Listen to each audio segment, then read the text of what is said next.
প্রিয় উপস্থিতি, আল্লাহ রাব্বুল আলামিন আমাদেরকে একটা মিশন দিয়ে পাঠিয়েছেন দুনিয়াতে, খেলাফতি, তার খলিফা বা প্রতিনিধিত্ব করার জন্য। যদিও খলিফাটা এখন আমাদের সমাজে যারা কাপড় সেলাই করে এদেরকে বলা হয়, আসলে না, খলিফা মানে হলো প্রতিনিধি।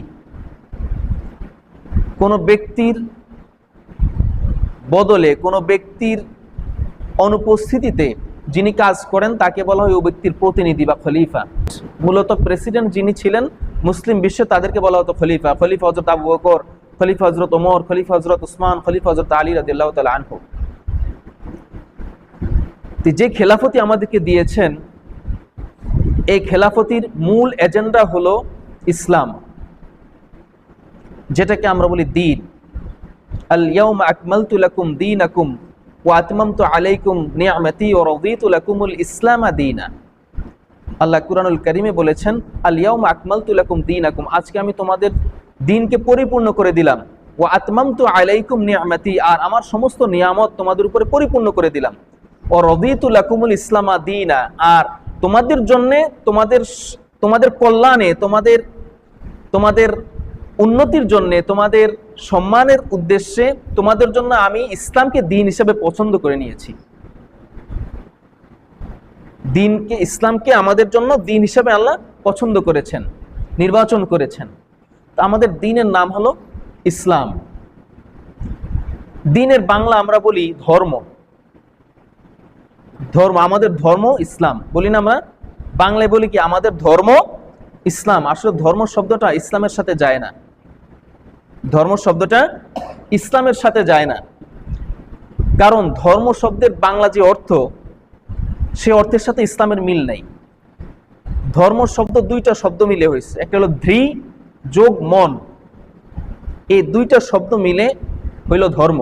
আর ধৃ মানে হলো ধারণ করা, ধৃ মানে ধারণ করা, আর মন মানে মন, মন যেটা ধারণ করে এটাই ধর্ম। নাউজুবিল্লাহ, আমাদের মন যেটা ধারণ করে, যেটা করতে চায়, এটাকে আমরা ধর্ম বলে মানতে পারি না। আমরা ইসলাম, আমাদের দ্বীন, মূল শব্দটা হলো দ্বীন। আল্লাহ ইসলামকে যে পরিভাষাটা পরিচিত করেছেন, এটার নাম হলো ইসলাম। দ্বীন শব্দটা কি বলতে হবে, আমাদের দ্বীন হলো ইসলাম।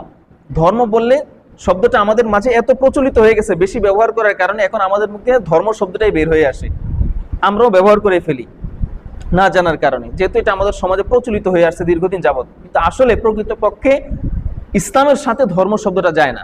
ইসলামের নাম হলো দ্বীন, আমাদের দ্বীনের নাম হলো ইসলাম। বুঝা গেল? এটাকে বলতে হবে দ্বীন। চেষ্টা করব আমরা ধর্ম শব্দটা না ব্যবহার করার।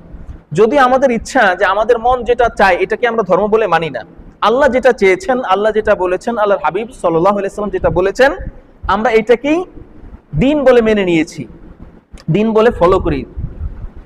আর ধর্ম হলো কিছু কিছু মানুষ কিছু কিছু গ্রন্থ লিখেছে, তার মনের আবেগ লাগিয়ে সমাজে কোনটা হওয়া উচিত, কোনটা হওয়া অনুচিত, কেমন হইলে ভালো হইতো, কিছু কিচ্ছা কাহিনী নিজের মন গড়া লিখলো, লেখার পরে সে মারা গেল। আর এই কিতাবটাকে, এই বইটাকেই মানুষ ধর্ম হিসেবে গ্রহণ করে নিল, যে এই বইতে যা আছে এটাই মানতে হবে, এটাই আমাদের ধর্ম। নাউজুবিল্লাহ, এটা মানার সুযোগ আছে?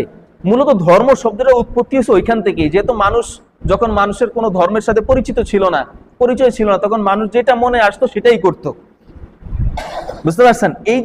এই রেওয়াজটাকে, এই ট্র্যাডিশনটাকে মানুষ নাম দিল ধর্ম। কিন্তু ইসলাম যেটা, আমরা যে ইসলামকে ফলো করি, এই ইসলামটা মানুষ মন যা চায় সেটা মানতে পারে না। ইসলামের সমস্ত বাইন্ডিং, সমস্ত নিয়মকানুন আসছে কোত্থেকে? আল্লাহর পক্ষ থেকে। এটা মানুষের মন মতো করার কোনো সুযোগ নাই।